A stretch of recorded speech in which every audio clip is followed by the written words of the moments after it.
Here's something that should stop you in your tracks. The most important part of the executive order Trump just signed isn't what's in it, it's what got deleted. On June 2, 2026, the president signed a scaled-back AI cybersecurity order, and behind the official photos, entire sections of America's digital defense plan quietly vanished.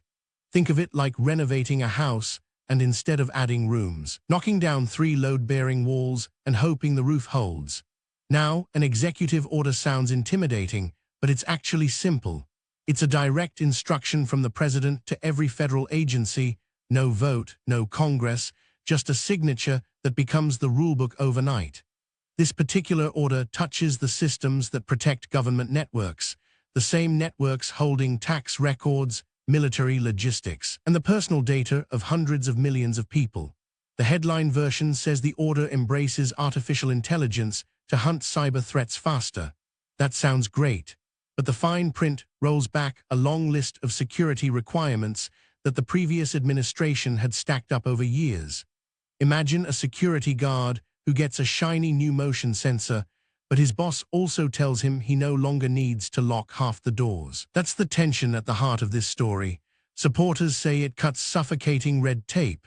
Critics say it leaves gaps wide open at the worst possible moment. So which is it, a smart modernization or a quiet weakening of the walls? And here's where it gets interesting. To understand why this matters, rewind a bit.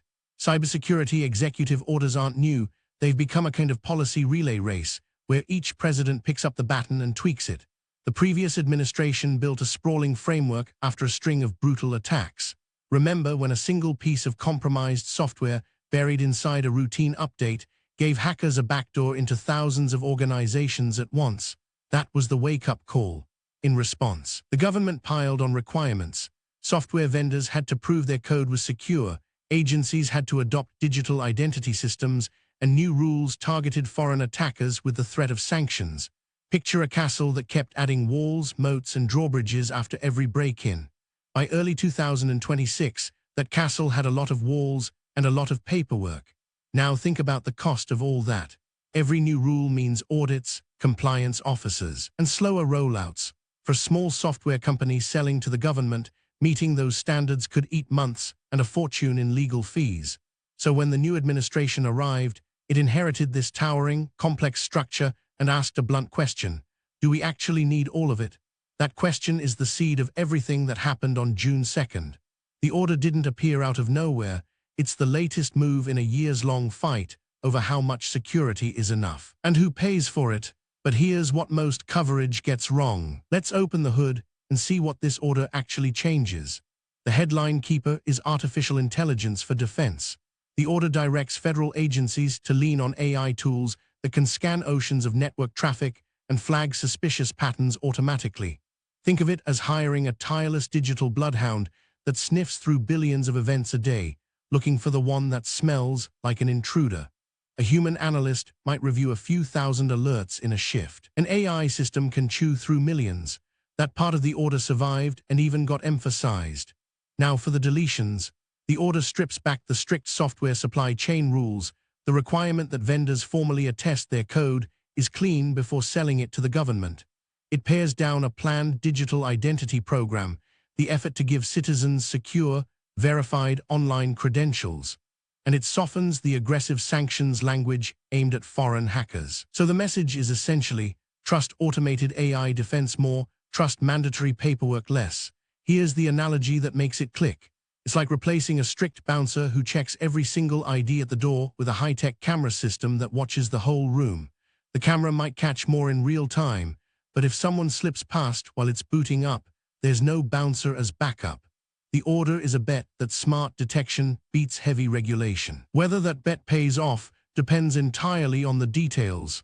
And this is where things get surprising. Let's make this concrete, because abstract policy is easy to shrug off until it hits something you recognize. Take the software supply chain rule that just got loosened. A supply chain attack is when hackers don't break down your front door, they poison the delivery truck. They sneak malicious code into a trusted software update, and when thousands of companies install that update, they invite the attacker in themselves. One famous breach a few years back compromised an estimated 18,000 organizations through a single tainted update. The previous rules were a direct reaction to that nightmare. Now consider digital identity. Every year, criminals steal billions of dollars by impersonating real people to claim benefits, file fake tax returns, or drain accounts. One government estimate pegged pandemic-era identity fraud at over $100 billion. The Digital Identity Program was meant to slam that door shut with verified, hard-to-fake credentials. Scaling it back means that door stays a little more open, and the AI defense side has real teeth too. Security teams already use machine learning to catch phishing emails and detect ransomware before it spreads. Some systems block threats in milliseconds, far faster than any human could react. So this order isn't theoretical. It reshapes how the government handles the exact attacks that have already cost the economy a fortune and exposed millions of people's data. Each piece that stays or goes is a real lever on real risk. But here's the kicker. So who's right about all this? Line up the two camps side by side because both have a genuine point. In one corner, the supporters of the rollback. Their argument is speed and freedom. They say the old framework had become a bureaucratic swamp, so many compliance checkboxes that security teams spent more time filling out forms than actually defending networks. They point out that mandates don't equal safety. A vendor can sign 100 attestations and still ship buggy code. By trimming the rules and leaning on AI detection, they argue you get defenders who can move at the speed of the attackers. It's the difference between a doctor drowning in paperwork and one free to actually treat patients. In the other corner, the critics. They warn that removing requirements doesn't remove the threat, it just removes the safeguards. AI detection is powerful, but it's reactive. It catches the burglar inside the house, while the supply chain rules were about stopping the burglar from getting a key in the first place. And they note that adversaries, well-funded foreign hacking groups, are getting more sophisticated every month, not less. Softening sanctions language, critics say, sends exactly the wrong signal at the wrong time. Here's the honest truth. This isn't a clean good versus evil story. It's a genuine trade-off between agility and assurance, between trusting smart machines and trusting strict rules. The order plants a flag firmly on the agility side. Now here's where the real story starts. Here's why this reaches far beyond Washington. Federal cybersecurity rules don't stay inside the government. They set the gravity for the entire tech industry. When the government demands that vendors prove their code is secure, every company selling software has to raise its game, and those higher standards trickle down to the apps and services you use every day. So when those mandates get loosened, the opposite can happen. A software company that was bracing to invest heavily in security attestations might quietly relax. Multiply that across thousands of vendors, and the baseline security of the whole ecosystem can drift downward, slowly, invisibly, until something breaks. Think of it like building codes for houses.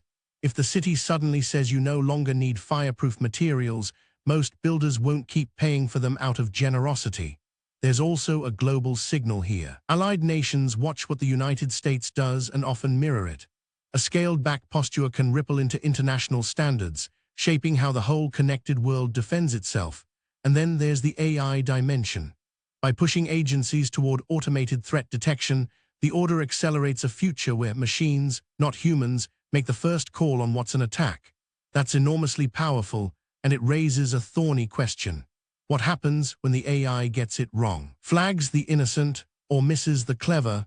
We are handing more of our digital safety to algorithms we don't fully understand. Here's the twist nobody expected. So what do you actually do with all this? Because here's the twist. Whether the government tightens or loosens its rules, your personal digital defense is still mostly in your own hands. Let me walk you through what genuinely moves the needle. First, turn on multi-factor authentication everywhere that offers it. That's the feature that texts you a code or pings an app when you log in. It sounds minor, but studies show it blocks the overwhelming majority of automated account attacks, by some measures over 99%. It's the single highest value thing you can do in 2 minutes. Second, stop reusing passwords. When one site gets breached, attackers take that email and password combo and try it on your bank, your email, everything.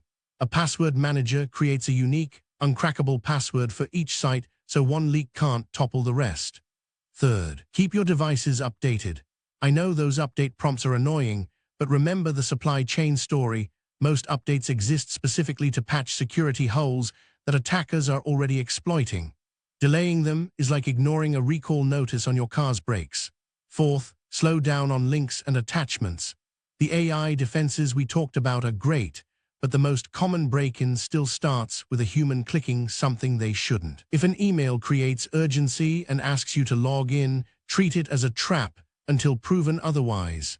Government policy sets the weather, but these habits are your umbrella.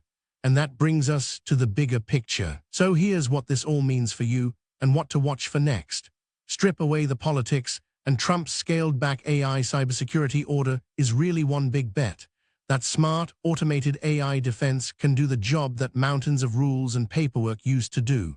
It keeps the artificial intelligence threat-hunting tools, and it trims the supply chain mandates, the digital identity push, and the tough sanctions talk.